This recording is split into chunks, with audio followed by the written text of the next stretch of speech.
Hey, it's Laura with TrueWell, and today I wanted to share what the main differences, the pros and cons, are between the Abbott Freestyle Libre 2 and the Libre 3, which are their newest continuous glucose monitors as of 2023.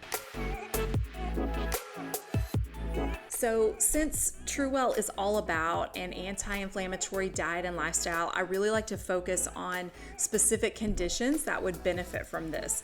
And pretty much all insulin resistance conditions fall under that category. When insulin resistance is present, it's extremely helpful to know what your blood glucose or blood sugar levels are at all times, and especially after meals. Stress, sleep, and exercise can absolutely affect those blood sugar levels as well. Now, all these factors put together make wearing a continuous glucose monitor really handy and a convenient way to keep an eye on how your body responds to those environmental and lifestyle factors, but also to your food. So when I got diagnosed with prediabetes, I asked my doctor if I could get a prescription for a continuous glucose monitor. For more information on what continuous glucose monitors are, how they can benefit you, what else to know, and how you can get one, watch this video, and I'll have it listed in the description as well. So starting with the Libre 2. I was prescribed the Freestyle Libre 2 continuous glucose monitor by Abbott, and that was the newest available at the time that I was first prescribed this. So these things are pretty small. They stick to the back of your arm and then they track your blood sugar levels in your interstitial fluid. What I was interested in was that the Libre 3 had been advertised a lot, but I had to wait around 6 or 8 months for it to actually be released and available at the pharmacy. So now that I've actually used both, I wanted to share what the main differences are and which I prefer using. So let's start with the pros of the Libre 2. The thunder will not stop. Okay. Oh my goodness, it's so loud. So we're going to start with the pros of the Libre 2. Just FYI, it is raining and thundering right now, and so my dog is scared, so she's going to send me a video. So first off, the Libre 2 is really small. It's about the size of a quarter maybe, and I believe you can wirelessly attach it to a monitor or connect it.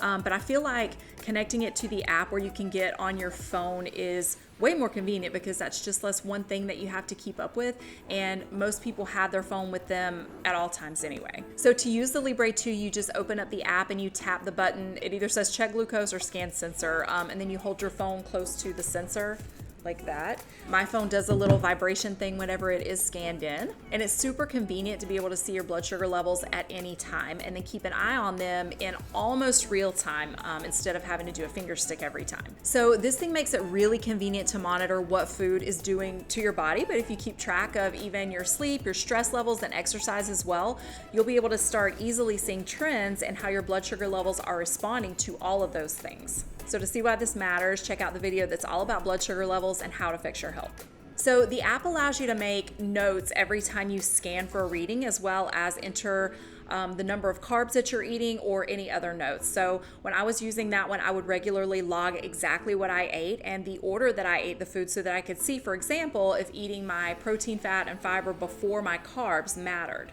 So I have a lot of videos of these types of experiments if you're interested, and once they're ready, I'll have them listed in the TrueWell channel, so make sure to subscribe to get notifications for those types of videos. Now, you can also enter a manual blood sugar reading in the logbook so that you can compare what the sensor reading is and then what the actual manual readings are, and then you just have a log of that. So all of this information is actually available in the portal if you sign up for an account, which is free, on the Freestyle Libre website. So here are the cons of the Freestyle Libre 2.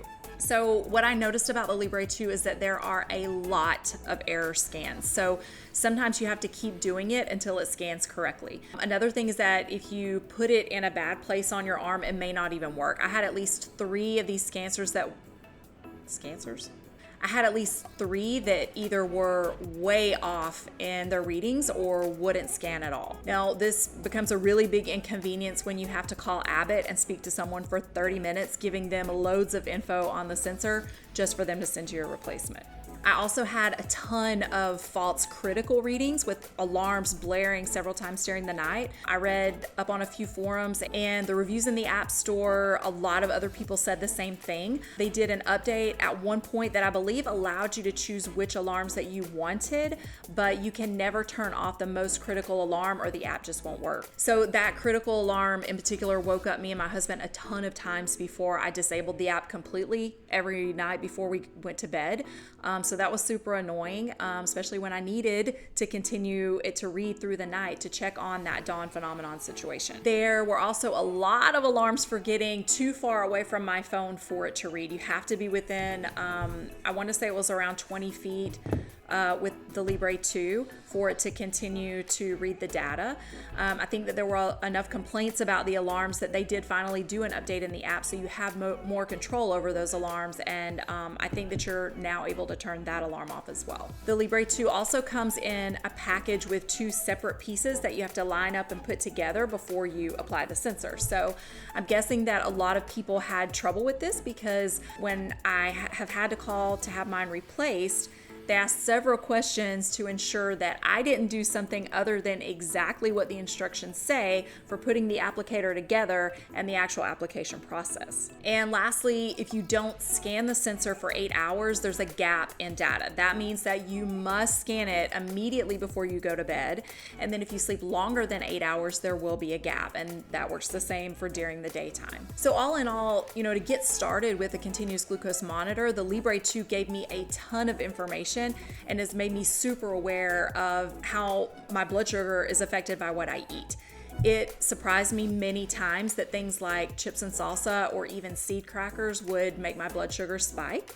And I had been eating those things regularly. So it's really no wonder that I've had a high A1C. Now for the Freestyle Libre 3. So I was super excited for the Libre 3 to come out because it's got better features than the 2, and it's even smaller. And then back last year in 2022, they advertised that it would also monitor ketone levels. But now that I've gotten one and they've released it, the part about the ketones is completely missing. The information that I read sort of indicated that in the next version that they may have it.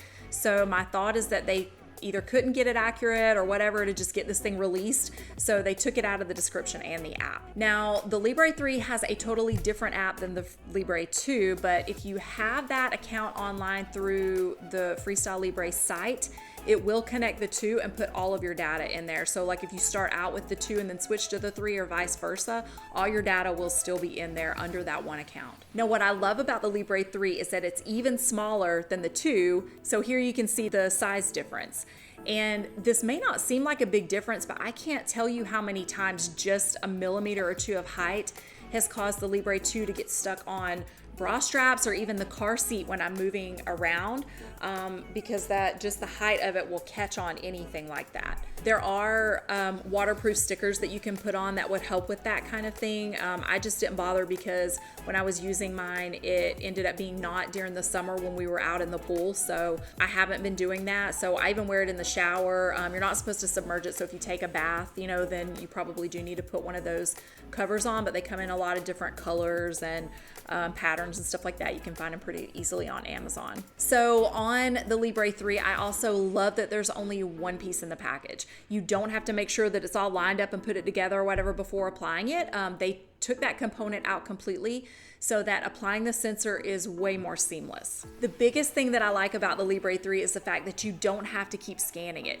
You do your initial scan whenever you apply the sensor, then you don't have to scan it again as long as you stay within about 30 feet of your phone. And as a matter of fact, I've actually gotten out of that range several times before and you still don't scan it. You just kind of wait a little bit, a few minutes, and it'll reconnect itself to the app. So if I open mine and just press the app, it automatically opens and it reads it immediately. This means that there are no weird gaps in data like there were with the Libre 2. Now, this was a big deal for me because I'm constantly trying to figure out what's affecting my blood sugar at night. And I've had differences based on types of alcohol and how much I've had. Plus I had one type of CBD that made it drop really low at night as well. And all of this is important to get to know your body better and be able to make more informed and better choices for your health. Now, as far as I know, the same disclosures hold true about high doses of vitamin C and putting a lot of pressure on the sensor. I also feel like the readings have been more accurate with the Libre 3 than the Libre 2, and that's a big deal because you don't want to be worried about readings that aren't really true, especially when you have to correct them quickly with either insulin or glucose. Now, as far as the cons, honestly, I don't really have a lot to list here on the Libre 3. The price is nearly the same as it was for the Libre 2. My insurance does not cover mine because my diagnosis was prediabetes, so I do pay out of pocket. So for 1 month, it comes out to around $78. If you'd like to know more about how to get one, check out my video that talks all about continuous glucose monitors. Now, the one thing that I've seen people complain about is they took out the ability to log manual blood sugar checks from the logbook in the app. But I personally don't really feel like that's a big deal, because at any given time you can just add a note like you could in the Libre 2 app, and then just enter the manual blood sugar reading there as if it's just a note in the bottom. Both of the sensors have super sticky adhesive, so when you take it off, it feels like peeling off a Band-Aid. It's a Band-Aid, just ripping a Band-Aid off. So there's really no comparison really on that one. They're both the same. So let me know in the comments if you have any other questions about either continuous glucose monitor. And if you like this video, consider giving it a like so others can find this, as well as subscribing to the channel. So all this to say, until a newer, better version comes out, I think I'm convinced that the Freestyle Libre 3 is the best option, and that's absolutely the one that I'll continue to use. Be true, be well, and I'll see you in the next video.